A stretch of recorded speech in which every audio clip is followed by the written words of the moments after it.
پہلا سوال جو ہے جی یہ مورٹگیج کے بارے میں ہے. انفیکٹ اس سوال کے دو حصے ہیں. اس کا پہلا حصہ یہ ہے کہ کیا اس کیپٹلسٹ اکانومی جو جیسے امریکہ میں موجود ہے اس میں مورٹگیج جائز ہے. اور دوسرا سوال جو اس سے ملا ہوا ہے وہ یہ ہے کہ ایک شخص جو بینک میں نوکری کرتا ہے، جو بینک میں جاب کرتا ہے، تو کیا اس کی انکم اور اس کے جو ایسٹس ہیں وہ حلال ہیں؟ الحمدللہ رب العالمین والصلاة والسلام علی محمد الامین. اعوذ باللہ من الشیطان الرجیم. بسم اللہ الرحمن الرحیم. خواتین و حضرات، میں سب کا شکر گزار ہوں کہ آپ اس طالب علم کی معروضات سننے کے لیے تشریف لائے. میں جب سے کینیڈا میں آیا اور بعد میں یو ایس اے میں حاضر ہوا ہوں، مارٹگیج اور نیل پالش میرا پیچھا نہیں چھوڑ رہے. یہ یا پہلا سوال ہوتا ہے یا درمیان میں ہوتا ہے یا آخر میں ہوتا ہے، اور اگر نہیں ہوتا تو میرا حال یہ ہو گیا ہے کہ میں انتظار کرتا ہوں کہ یہ کب آئے گا. اس میں چند چیزیں آپ کی خدمت میں عرض کر دیتا ہوں. ایک تو یہ بات بہت اچھی طرح سے سمجھ لیجئے کہ سود کا تعلق کنزیومیبل چیزوں سے ہے، یہ قابل استعمال چیزوں میں نہیں ہوتا. میں آپ سے ایک میز، ایک کرسی کرائے پر لیتا ہوں، ایک گھر کرائے پر لیتا ہوں، یہ بالکل جائز ہے. جب کوئی ایسی چیز ادھار لیتا ہوں جو اپنے وجود کو فنا کر دے گی، جس کو استعمال نہیں کیا جا سکتا، وہ کنزیوم ہو جائے گی، صرف ہو جائے گی، اس پر اللہ تعالیٰ نے زائد لینے سے منع فرمایا اور اسے ظلم قرار دیا.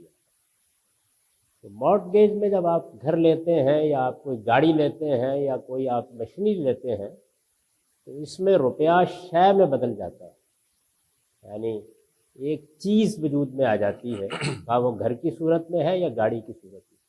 اس لیے اس میں کوئی سود نہیں ہوتا. یہ بات بہت اچھی طرح سے سمجھ لینی چاہیے.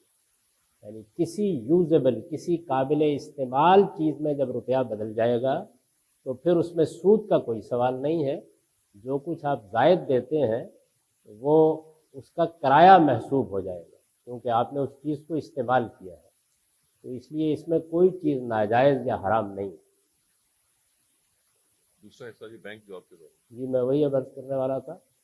دوسرے حصے کا جہاں تک تعلق ہے تو موجودہ بینکاری نظام، جس کو آپ کمرشل بینکنگ کہتے ہیں، اس میں جو چیز قابل اعتراض رہ گئی ہے، بڑی اصلاحات ہو گئی.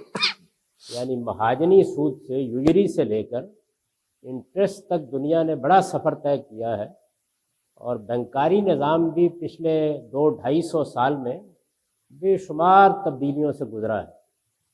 تو اب اس وقت جو بینکاری کا نظام ہے، اس میں ابھی بھی جو چیز مذہبی یا اخلاقی نقطہ نگاہ سے قابل اعتراض ہے وہ یہ ہے کہ بینک جو فائنانسنگ کرتے ہیں کاروباروں میں، جب کاروبار بند ہو جاتا ہے یا کاروبار میں صریح نقصان ہو جاتا ہے، وہ اس کے بعد بھی اس پر نفع کا مطالبہ کرتے ہیں.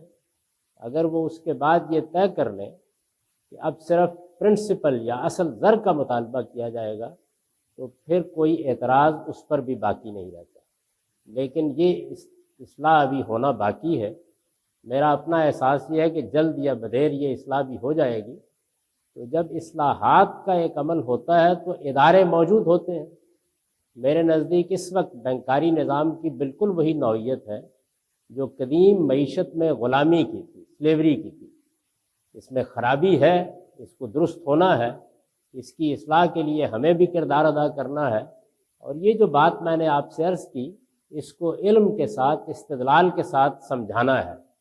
اس وقت تک کے لیے بینک کی ملازمت میں کوئی حرج کی بات نہیں، لیکن سود لینا کسی حال میں نہیں چاہیے، اس لیے کہ اللہ نے اس کو حرام قرار دیا.